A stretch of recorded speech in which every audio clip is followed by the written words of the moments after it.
আজি সংবাদমেলৰ বিষয়বস্তু হৈছে গুৱাহাটী বিশ্ববিদ্যালয়ত চলি থকা ছাত্ৰ ছাত্ৰীৰ মাচুল বৃদ্ধিৰ বিৰুদ্ধে ধাৰাবাহিক প্ৰতিবাদ।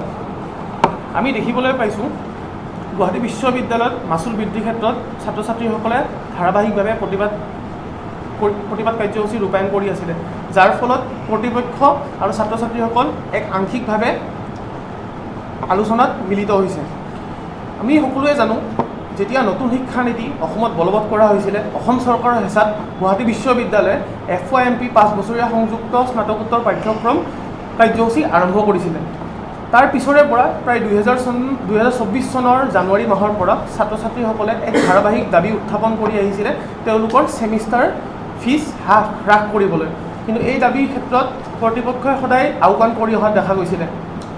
নিৰবিচ্ছিন্নভাৱে প্ৰতিবাদ চলি গ'ল, কিন্তু মাচুল হ্ৰাস নহ'ল।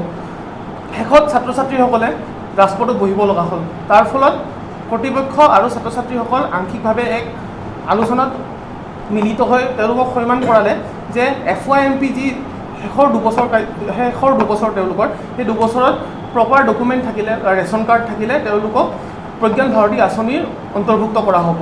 এই ক্ষেত্ৰত অসম ৰাজ্যিক NSYৰ দাবী এয়াই যে কেৱল শেষৰ দুবছৰৰ অৰ্থাৎ 7th চেম আৰু 8th চেম নহয়, সমগ্ৰ 5 বছৰীয়া কাৰ্যকালটো যিসকল ছাত্ৰ ছাত্ৰী এলিজিবল হয় প্ৰজ্ঞান ভাৰতী স্কীমৰ আণ্ডাৰত তেওঁলোকক ফি ৱেইভাৰ আঁচনিত অন্তৰ্ভুক্ত কৰিব লাগে।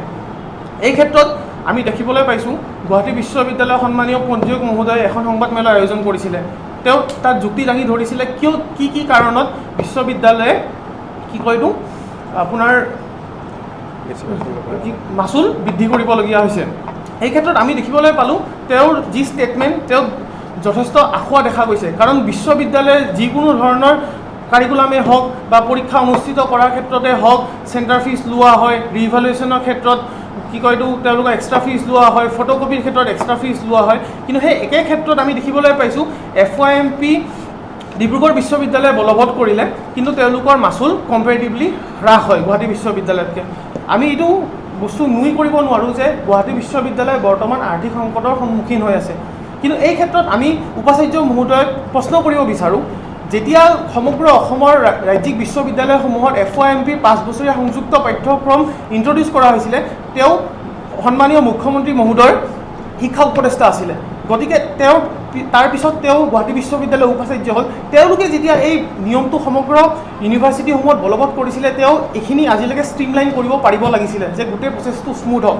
গুৱাহাটী বিশ্ববিদ্যালয়ে ইমান বছৰ ধৰি অসমক বিভিন্ন ক্ষেত্ৰত বিভিন্ন পৰ্যায়ত মানৱ সম্পদ প্ৰদান কৰি আহিছে। গুৱাহাটী বিশ্ববিদ্যালয়ত পঢ়ি থকা ছাত্ৰ ছাত্ৰীসমূহ অসমৰ বিভিন্ন গাঁৱে পৰা অহা, বিভিন্ন সংখ্যক ছাত্ৰ ছাত্ৰী নিম্ন মধ্যবিত্ত বা মধ্যবিত্ত পৰিয়ালৰ। গতিকে এই ক্ষেত্ৰত তেওঁলোকৰ ওপৰত 15,000ৰ পৰা 25,000লৈকে মাচুল ধাৰণ কৰি কিনে তেওঁলোকৰ ওপৰত যি আৰ্থিক বোজা দিয়া হৈছে, কোনো ক্ষেত্ৰত সমীচীন হ'ব নোৱাৰে।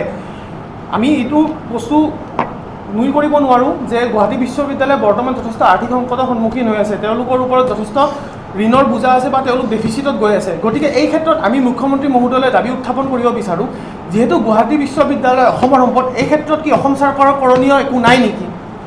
যদিও গুৱাহাটী বিশ্ববিদ্যালয় অট'নমাছ ইউনিভাৰ্চিটি হয়, তথাপিও কি গভৰ্ণমেণ্টে গুৱাহাটী বিশ্ববিদ্যালয়ৰ আৰ্থিক অনাটনৰ পৰা উদ্ধাৰ কৰাৰ ক্ষেত্ৰত অসম চৰকাৰৰ দায়িত্ব নহয় নেকি?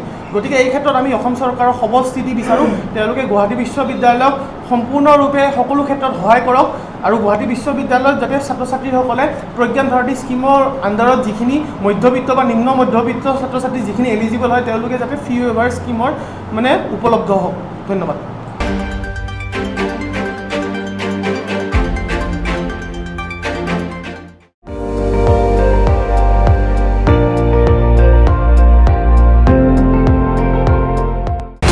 আপুনি চাই আছে ND24, সৰ্বশ্ৰেষ্ঠ নহয় সৰ্বোত্তমৰ দৌৰত।